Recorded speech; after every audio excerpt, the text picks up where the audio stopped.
don't know if I need to go an awful lot into myself, so I won't be running full 30 minutes, so you can get to the bar by about 20 past, I would guess. That's about the usual. So, a bit about myself, I suppose. I should say my name, Chris Tradgett. We run a company called Publisher Discovery, which analyses affiliate network tracking. My background is I spent about 15 years in affiliates in total, initially with the Buyout Affiliate Network, which was UK-based and expanded into US, acquired by AOL, went to AWIN and the rest of it. There's a bit more on my biography, and you'll find more on our website as well. The past 5 years, we've been developing Publisher Discovery, which has got clients around the world now already. So what am I going to cover?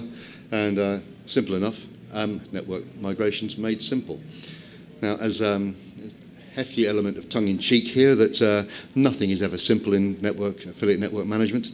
But hopefully you'll get some useful pointers on important aspects of migrating your program. It's something I've done myself, so I can give some idea from first-hand stuff, and have also assisted others with from the data point of view.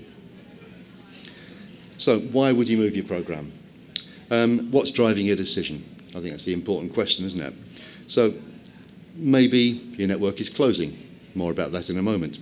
Or maybe the network's just not keeping up with the technology changes that's going on, cross-platform tracking, mobile. So a lot of networks are finding a struggle there. Some are sitting on legacy tracking. So you'll probably have an idea of what's going where and what's going down. So if that's your reason for moving, I can fully understand it. Maybe your own business model has changed, and that does happen with people. You know, perhaps they're looking, okay, we're changing completely, and what we want to do is offer a different type of commission, and this network can't cope with it. That stuff happens too. Maybe you want to go into different markets, expand into Europe. The way kind of parcels delivery happens globally, you can deliver pretty much anywhere, as long as you can cope with the transactions. Or if you're a fairly major brand, you may well be going to a SaaS platform, such as Impact Radius or Performance Horizon. If you search for affiliate migration, or migrate your affiliate program in Google, you get an awful lot of links, which are basically going to the end of Google in 2013.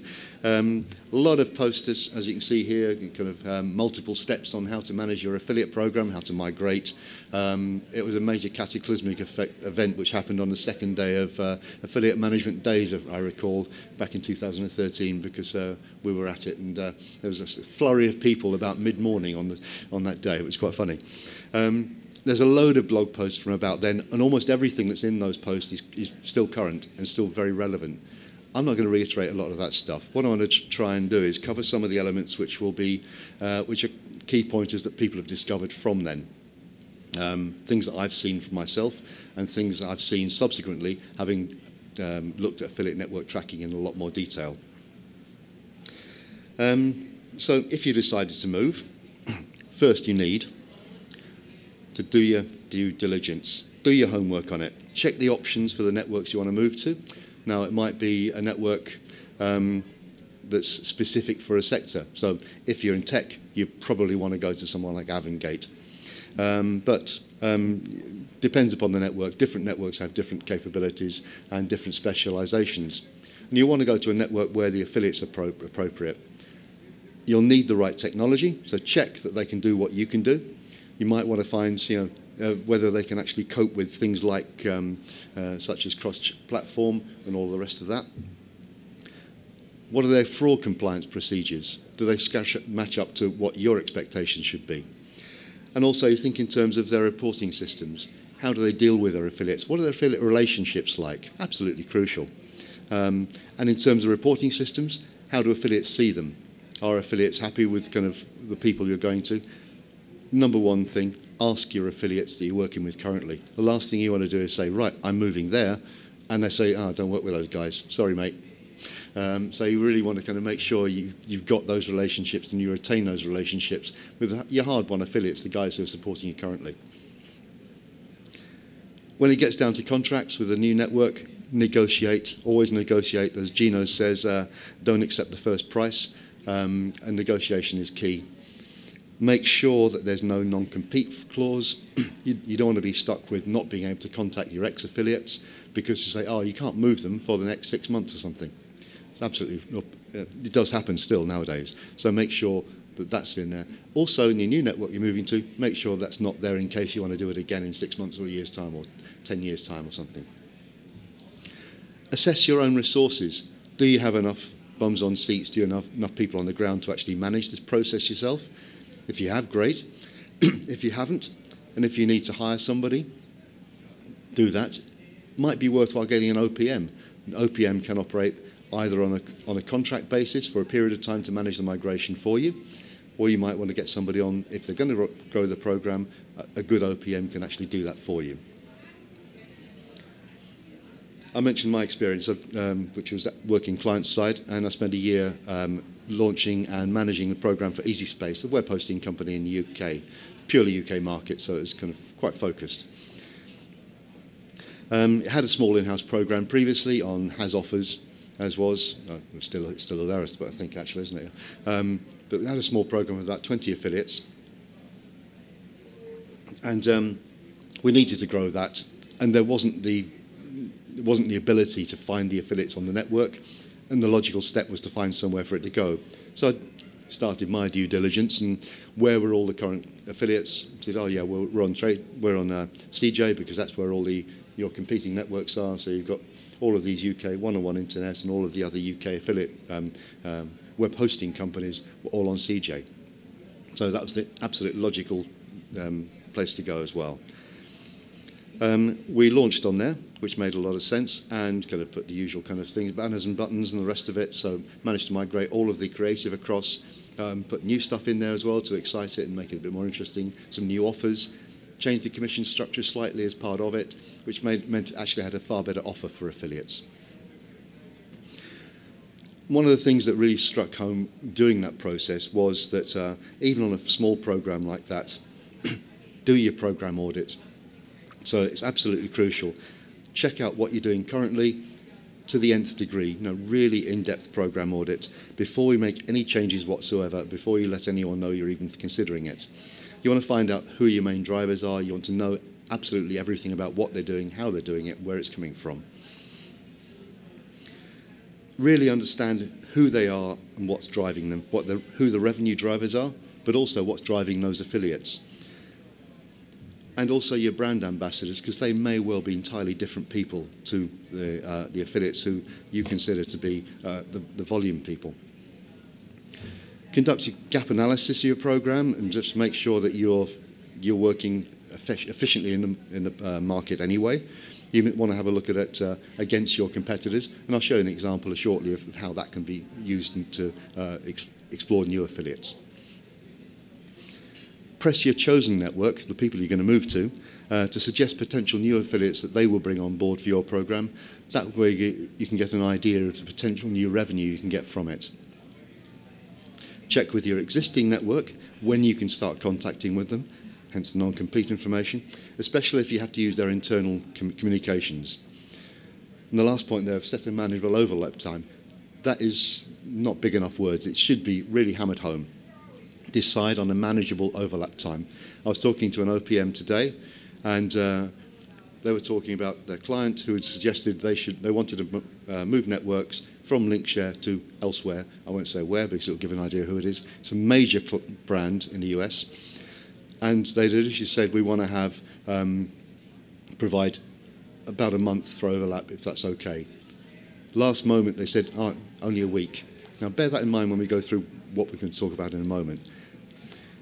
The other end of the scale, Apple, when they migrated from Tradgett, Linkshare and networks all around the world, they gave 18 months from the iTunes program for affiliates to migrate, of which more in a moment again.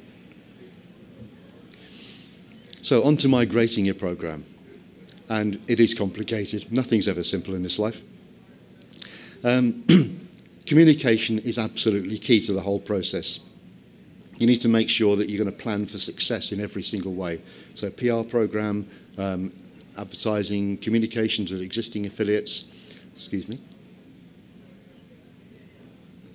It's the sound of everybody drinking outside, I think. It probably makes you very thirsty. Maybe just talking too much.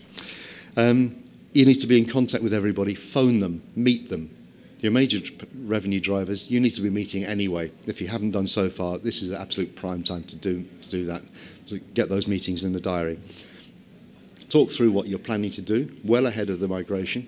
Make sure they're aware of what's happening, they're okay with it, and that they will migrate with you. The last thing you want them to do is think, that's hard work, I'm just going to migrate back to a different retailer and promote them again. Remember, about 40% of affiliates only promote 4 retailers, which is from the Acceleration Partners 2016 survey. Now that's quite some serious numbers there. If you don't want any revenue drop-off, that's absolutely crucial. It can't happen because you decided to move. So a good overlap, not a week, not a month, I'd probably allow 2 months, is absolutely essential to make it happen. One of the key drivers there is that even the smaller affiliates might take several months to actually respond to an email, let alone do the job. Bigger affiliates still might take longer than a month. And there's some examples from even a successful one later, which I can talk to you about. Make sure the new technology is rock solid. Open it and beta before you actually decide your launch, and make sure that some of your favoured affiliates are actually happy with what's going on. Give them some test links to try, make sure they're happy with the reporting, how it's happening and what they're seeing. And ensure everybody knows the deadline. Absolutely crucial there. You need to make a datum point for everyone to work to. Everyone needs to know what's going on. Same hymn sheet, that kind of thing. Make sure you're close and regular contact with your key revenue drivers. Use backlink analysis tools to identify each affiliate's pages if necessary. So an affiliate with 200 pages of links to your program, you need to make sure that he's aware of which ones they are. You can often see that using good backlink analysis tools, and it might help him to do it far more effectively if you can provide that data for them. Also use those tools to identify any old links, so pages with old links, old creative as well. You need to kind of get those out of the program, make sure they're replaced with good new stuff. You might even want to incentivize affiliates to change the links, particularly some of your high revenue drivers. So first sale from the new program, it could be something like that, or first time they hit X revenue. You might also want to look at this as an opportunity to cull your poor performers. Beware though, beware of potential dead links. This is one of the key points which I wanted to cover this afternoon. More active affiliates will often change things quite quickly, but some of the less active affiliates might not even answer the email in the first month. They might get round to it month 2 or 3. So bear in mind that will happen, and you will have dead links. You will find things which aren't exactly how you want to do. But ongoing communication should help to overcome those. This example here, we've analysed just recently in July, and this is links on a trade doubler network in the UK to the iTunes program, and you possibly can't see that text. But that's going to itunes.apple.com, and it's from a paper called The Daily Telegraph, which is a bit like Wall Street Journal here. Massive readership, and this was they're looking at 100 songs that defined the noughties. So pretty good page, cracking page there. It's still #1 in Google if you search for songs of the noughties, best songs from the noughties, that kind of keyword term. Attracts between 3,000 and 4,000 visits a month. And there's links to pretty much all of those from YouTube and iTunes. The scary part is, of course, that when you click on one of those iTunes links, it goes to this site can't be reached on the Trade Doubler server. Not an ideal result from the brand's point of view. The NME, New Musical Express in the UK, a bit like Billboard on a smaller version because smaller country. This is looking at a review of the Savages. Who on earth the Savages are, I can't remember, but it's back in 2012. But if you were to look for the Savages, you would see this page. And it's got a link talking about it. I'm glad you can't read the words because they're a bit rude. But the link at the bottom says you can buy that online now. And that goes to Trade Doubler's 404 page. Absolutely perfect. And there's no potential for the network to make any money. They're not even suggesting other retailers that might be useful. So 404, not good for your brand, I would say. So what does a good migration look like? Here's an example I'm going to look at from Misguided, which if you happen to be at AWIN's runway party, which was sponsored by Misguided last night, just happens to be a complete kind of, oh, isn't that amazing? But they have migrated exclusively globally to the AWIN network, so that's kind of Europe, US, and Australia. And it's a high volume, pretty sassy program, fashion brand. And the style's carried through there, as you can see, to the affiliate communications, all the way through that to the emails and all the rest of it. It's a well-planned migration. In the first week of launch, 13 of the top 20 publishers moved. Now, if you were the other OPM's clients in the US, 13, that's 7 of your top publishers will be sending your business to dead links if you give it 1 week's overlap. In the first 2 weeks, there were 2 new revenue drivers from the network who started growing business. Within the first 3 weeks, there was a 266% uplift over the previous year, which is great, exactly what you'd want. But of those, there will still be a month later, 2 months later, there will still be dead links going through to the old programs on Linkshare, I think it was in the US, and Tradgett, I think, in the UK. There's a great case study as well, so you can download that from the AWIN blog site. I've just posted a link to all of the various resources which I had a look at, and all the ones I mentioned before from the migrations from 2013. And that'll be on Facebook and on Twitter, so you can find that elsewhere. It's also on our blog, so do feel free to kind of have a click through and have a play. So, once you've done it, you can't, of course, relax. You need to keep on doing the work. It's not just job done. You need to keep on with analysis. And, of course, here, you need to make sure you can access the previous network's data. So a good overlap period gives you an opportunity to make sure you're doing that. If it's not available online, if you have to rely on your account manager, you need to make sure that you have as much data as you possibly can. We worked with Nike a few years ago and WebGains, who are migrating their program from Tradgett. Sorry, Tradgett, there's nobody from Tradgett here, so sorry for hitting on them yet again. And we ensured, they ensured that there was an appropriate overlap, and they were able to do that. Tradgett provided the top 20, 30, 40, 50 affiliates on each country program to WebGains. We identified the other 200 in the tracking data so we could migrate the whole program more efficiently. The new network may well have some simple auto-approve tools. I know Linkshare does, so Rakuten does, for instance.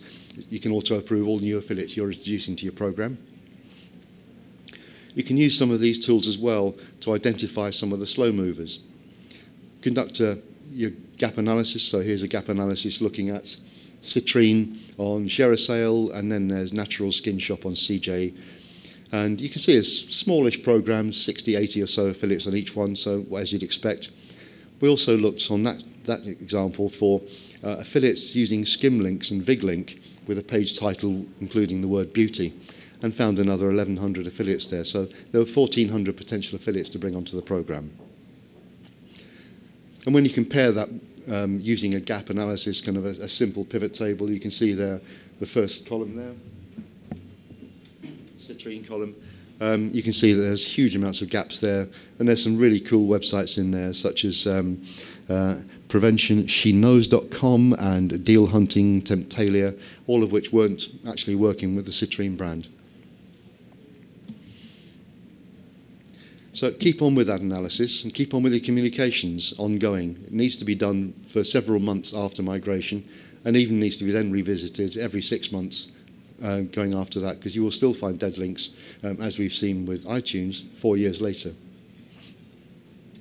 As in this example here, for Nike, which I talked about, Nike moved 4 years ago from Tradgett. This Hoop Nation in Germany is still using the old links and not the WebGains one. And that page has quite a lot of traffic. I'm not sure the exact volumes, but it's in the thousands of hits a month.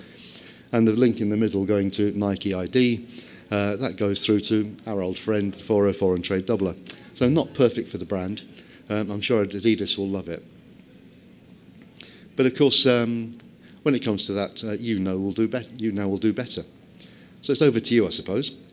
just to reiterate the key points here, do your thorough research and your due diligence before moving. Have a proper plan in place, which I think is crucial. Effective communications with all partners, both the networks and your top affiliates, is absolutely key. Be thorough in your ongoing analysis and to ensure you get as complete a migration as possible.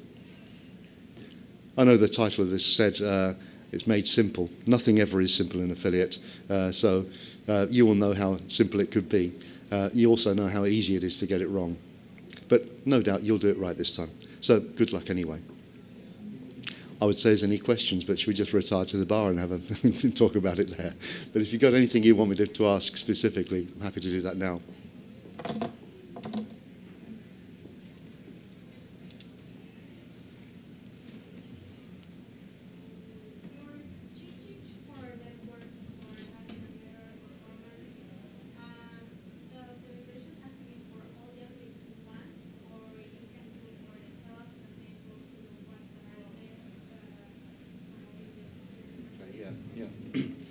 Yeah, good question, I suppose. If you're migrating to one network, do you do it all at once, or can you leave some on there? Yeah, sorry. From migrating the affiliate program to another network, would you move all your affiliates at once, or would you leave some on the previous network and then migrate the rest later? Depends how you want to work it. If you've got them running side by side, that can do it. And if you want to make sure you've got really targeted communications and do your test in beta, that could be considered part of your migration. So your top affiliates, or the really crucial ones, you want to make sure you get those right. And if that works, then you can migrate the rest and they'll follow. So I think if you were doing it in a structured way, you probably would do it. So you wouldn't do the whole thing at once and say, right, all move now, because that means it also makes your communications plan much more difficult to implement. Does that make sense? Cool. So if you migrate, does the new affiliate company create redirects for all your old affiliate links? Yes, so the question is, if you migrate, does the new affiliate company create redirects for all your old affiliate links? As you'll see with Tradgett, no. It's very difficult to do because the link on the affiliate page is going to the old network, so you can't actually hijack that link and send it to the new place. Yeah. So you would have to be looking at that, and it might well be that you would want to keep, as Apple did, keep the program open for a considerable period of time. A program such as Apple is huge. If Booking.com decided to move their in-house program, they've got 84,000 in-house affiliates. It's just monstrous, it's huge. So you plan it effectively. Does that make sense? Yeah? Yeah, cool. Okay. Cool. If you want anything else, do feel free to come and ask me afterwards. And thank you very much.